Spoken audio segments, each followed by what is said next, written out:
بسم الله الرحمن الرحيم. الحمد لله رب العالمين، والصلاة والسلام على أشرف الأنبياء والمرسلين. أما بعد فأستعيذ بالله من الشيطان الرجيم.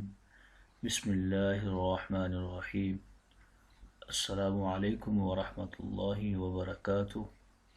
عزیز طلبہ کرام، امید کرتا ہوں احباب خیر سے ہوں گے. انشاءاللہ آج تفسیر جلالین کے درس نمبر 63 میں سپارہ نمبر 17 سے سورہ انبیاء کی منتخب کردہ آیات 7 سے لے کر 10 تک پڑھنے کی سعادت حاصل کریں گے، جن میں حسب سابق کلام باری تعالیٰ و کلام مفسر کا ترجمہ ہوگا. ربط و تعلق آیات کو ذکر کیا جائے گا، کلام مفسر کی تشریح و توضیح ہوگی. آئیے طلبہ کرام بلا تاخیر بڑھتے ہیں اپنے آج کے درس کی طرف. بسم اللہ الرحمن الرحیم. رب تعالیٰ نے ارشاد فرمایا: وَمَا أَرْسَلْنَا قَبْلَكَ إِلَّا رِجَالًا نُوحِي إِلَيْهِمْ فَاسْأَلُوا أَهْلَ الذِّكْرِ إِن كُنتُمْ لَا تَعْلَمُونَ. آئیے طلبہ کرام سب سے پہلے ان آیات کا ماقبل آیات کے ساتھ ربط اور تعلق جان لیتے ہیں. مفسرین کرام ان آیات کا ماقبل آیات کے ساتھ کچھ یوں تعلق بیان کرتے ہیں کہ پچھلی آیات میں کفار نے انبیاء کرام کو کوئی نئی ہی مخلوق سمجھا، کبھی کاہن کہہ دیا، کبھی شاعر کہہ دیا، کبھی ساحر کہنے لگے. تو ان آیات میں بتایا جا رہا ہے کہ انبیاء کرام بھی مرد ہی ہوا کرتے ہیں، وہ بھی انسان ہی ہوا کرتے ہیں، اور تمہاری ہی طرح انسانی تقاضوں کے عین مطابق وہ کھاتے بھی ہیں اور پیتے بھی ہیں. لہٰذا یہ مطالبہ کرنا کہ نبی کوئی فرشتہ ہونا چاہیے، جب پہلے کبھی ایسا نہیں ہوا پہلی امتوں کے اندر، تو اب ایسا کیسے ممکن ہو سکتا ہے. ان آیات مقدسہ کا ماقبل آیات کے ساتھ دوسرا ربط اور تعلق کچھ یوں بیان فرماتے ہیں کہ پچھلی آیات میں فرمایا گیا اگر تم تاریخ اور نافرمانوں کو، ان کی بستیوں کو دیکھو تو انہیں کس طرح، جو یہود و نصارہ عزت دار اور نامور لوگ تھے، پڑھے لکھے تھے، انہی سے پوچھ لیتے کس طرح انہیں عذاب کے اندر مبتلا کر دیا.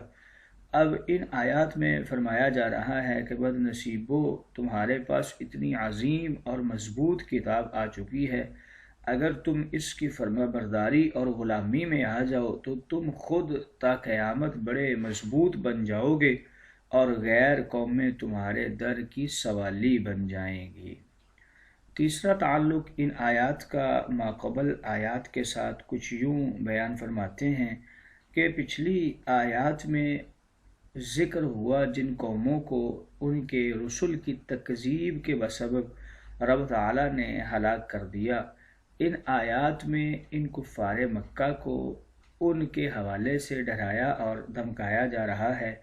آئیے طلبہ کرام ربط و تعلق آیات کے بعد بڑھتے ہیں آج کے درس کے ترجمہ کی طرف. بسم اللہ الرحمن الرحیم. وَمَا أَرْسَلْنَا قَبْلَكَ إِلَّا رِجَالًا نُوحِي إِلَيْهِمْ فَاسْأَلُوا أَهْلَ الذِّكْرِ إِن كُنتُمْ لَا تَعْلَمُونَ. یہاں سے بتا رہے ہیں کہ ہم نے آپ سے پہلے صرف مردوں کو ہی نبی اور رسول بنا کر بھیجا ہے، یعنی جن کے پاس وحی بھیجی جاتی تھی. نوحی کے حوالے سے ذکر کر رہے ہیں کہ ایک قرات کے اندر یہ نون کے ساتھ ہے اور ہا کے کسرہ کے ساتھ ہے، جس طرح اسی قرات کے اندر مذکور ہے، جس کا معنی یہ بنتا ہے کہ ہم وحی بھیجا کرتے تھے، نہ کہ فرشتوں کو، لا ملائکہ، فرشتوں کو نہیں بھیجا بلکہ مردوں کو ہی ہم نے بھیجا ہے وحی دے کر. فَاسْأَلُوا أَهْلَ الذِّكْرِ، بس تم سوال کرو اگر تم نہیں جانتے، یہ بات معلوم کرو کن سے؟ العلماء بالتورات والانجیل، علماء یہود و نصارہ سے، اگر تم اس چیز سے نہ واقف ہو، فَإِنَّهُمْ يَعْلَمُونَهُ، پس بے شک وہ جانتے ہیں، وَأَنْتُمْ إِلَى تَصْدِيقِهِمْ أَقْرَبُ مِنْ تَصْدِيقِ الْمُؤْمِنِينَ بِمُحَمَّد، اور تم زیادہ قریب ہو ان سے تصدیق کرنے میں رسول اللہ کے صحابہ کے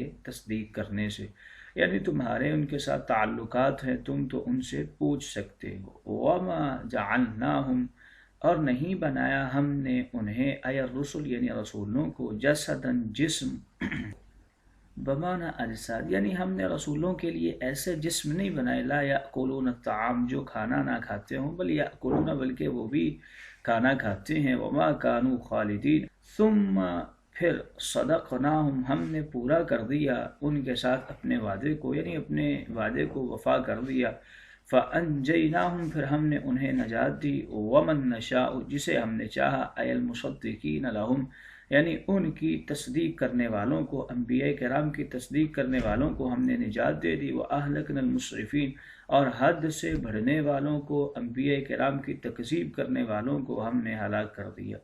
لَقَدْ أَنزَلْنَا إِلَيْكُمْ، البتہ تحقیق تمہاری طرف ہم نے نازل کیا ہے اے قریش، کتاباً، ایسی کتاب کو، فیہ ذکرکم، تمہارے لیے اس میں نصیحتیں ہیں، لِأَنَّهُ بِلُغَتِكُمْ، اور وہ تمہاری ہی زبان میں ہے، افلا تعقلون، پس کیوں نہیں تم عقل رکھتے، کیوں نہیں تم فہم رکھتے، فتؤمنون بہ، کیوں اس کے اوپر تم ایمان نہیں لے کر آتے۔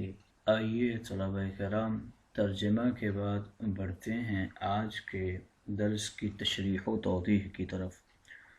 وما ارسلنا قبلك الا رجالا نوحی، وفي قراءة بالنون وكسر الحاء إليهم لا ملائكة، یہاں سے جب کفار مکہ نے ذات مصطفیٰ پہ اعتراضات کرنے شروع کیے، کبھی ساحر کہا، کبھی کاہن کہہ دیا، اور کبھی کہنے لگے یہ جو باتیں کرتے ہیں یہ تو اشعار ہیں، کبھی کہنے لگے یہ تو خیالات ہیں اور خوابوں کا مجموعہ ہے، تو پھر رب تعالیٰ نے ان آیات مقدسہ کو نازل فرمایا اور فرمایا کہ نہیں ہم نے بھیجا آپ سے پہلے مگر مردوں کو، ہم وحی بھیجا کرتے ہیں انہی کے ذریعے، تو محبوب ان سے کہیے کہ اگر یہ نہیں جانتے تو اپنے علماء یہود اور علماء نصارہ سے جا کر اس بارے میں پوچھیں، وہ تو ان ساری باتوں کو جانتے ہیں، اور یہ لوگ ان سے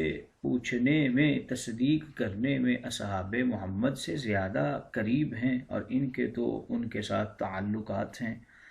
یعنی رب تعالیٰ نے فرمایا کہ ہم نے جتنے بھی رسول اور نبی بھیجے ہیں وہ سب کے سب مرد ہیں، انسان تھے، نہ کوئی غیر انسان کبھی نبی آیا ہے، نہ غیر مرد، گویا نبوت انسانوں کے ساتھ اور انسانوں میں سے مردوں کے ساتھ خاص رہی ہے۔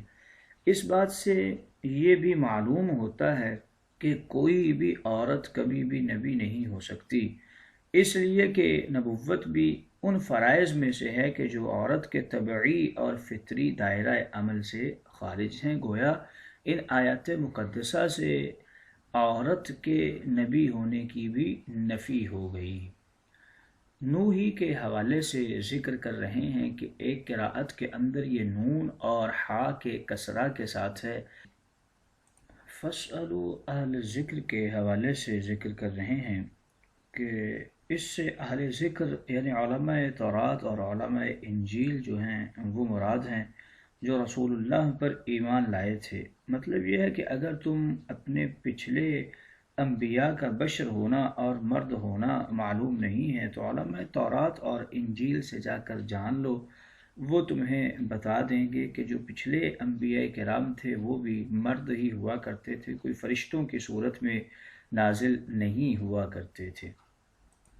وَمَا جَعَلْنَاهُمْ، یہاں سے دوسری دلیل دے رہے ہیں کہ جب کفار نے انبیاء کرام پر، خصوصاً حضور علیہ السلام پر افترا بازی شروع کر دی، تو پھر رب تعالیٰ نے ارشاد فرمایا کہ وَمَا جَعَلْنَاهُمْ، یہ کفار جو ہیں یہ بلا سوچے سمجھے رات مصطفیٰ کے اوپر اعتراضات کر دیتے ہیں، مگر یہ غور نہیں کرتے کہ ہم اس سے پہلے کبھی ایسا نہیں ہوا کہ کسی ایسے جاندار کو بنایا ہو جو کھانا نہ کھائے، یا نہ اس کا کوئی جسم بنایا ہو جو ہمیشہ زندہ رہے۔ حیات دنیاوی میں بلکہ ہر جسم کو صفات جسمانیہ دی گئی ہیں، اور صفات جسمانیہ میں کھانا پینا اور فوت ہونا بھی ہے، یہاں تک کہ جسم نبوت پر بھی یہ لوازمات بشریہ طاری فرمائے ہیں، اور جو لوازمات انسانی جاندار جسم کے لیے ابتدا سے انتہا تک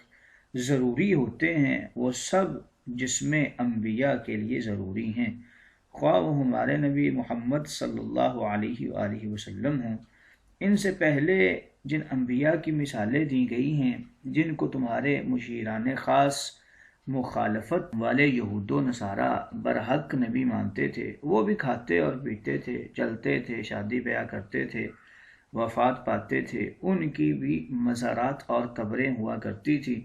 تو تمہارا اس طرح کا دعویٰ کرنا کہ اگر کوئی نبی ہیں تو پھر فرشتے کی صورت میں آئیں، تو یہ دعویٰ تمہارا عقل سے خالی ہے۔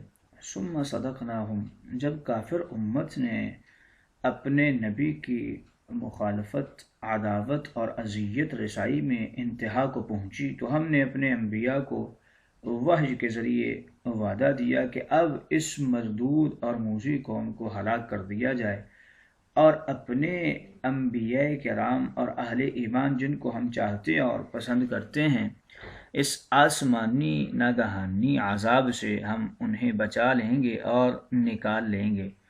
اور پھر ہم نے فَأَنْجَيْنَاهُمْ وَمَن نَّشَاءُ، ہم نے اپنے وعدے کو پورا کر دیا اور ہم نے انہیں نجات دے دی جنہیں ہم نے چاہا، یعنی جو رسولوں کی تصدیق کرنے والے تھے انہیں ہم نے نجات دے دی۔ وَأَهْلَكْنَا الْمُسْرِفِينَ، اور انبیاء کرام کی تکذیب کرنے والوں کو ہم نے ہلاک کر کے رکھ دیا۔ آگے بتا رہے ہیں کہ یہ تمام کی تمام قدرت کی نشانیاں ہیں کفار کے سامنے جو ذکر کی جا رہی ہیں تاکہ وہ ایمان لے آئیں۔ لَقَدْ أَنزَلْنَا إِلَيْكُمْ كِتَابًا فِيهِ ذِكْرُكُمْ أَفَلَا تَعْقِلُونَ، اے اہل عرب، کتنا ہی بڑا احسان ہے تم پر اور شفقت ہے کہ ہم نے تمہاری طرف ایسی عظیم اور ابدی کتاب کو نازل فرمایا ہے جس میں تمہارا ذکر اور چرچا ہے۔ خیال رہے کہ قرآن مجید کے نزول سے اہل عرب پر 3 طرح سے احسان ہوا ہے۔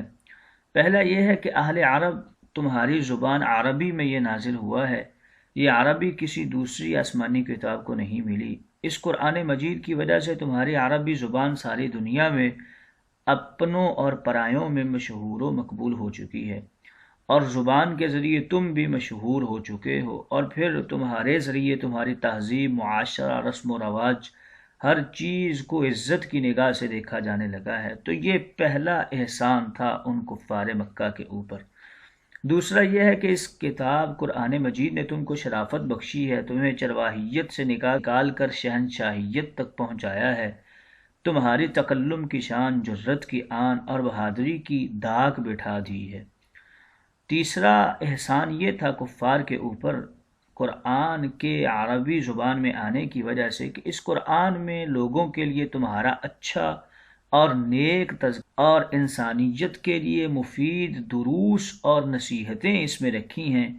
اتنی عظیم، آسان، نایاب اور تا قیامت باقی رہنے والی کتاب کو ماننے سمجھنے کے لیے بھی افلا تعقلون، تم کیوں عقل نہیں رکھتے؟ فتؤمنون به، تم کیوں اس کے اوپر ایمان نہیں لاتے؟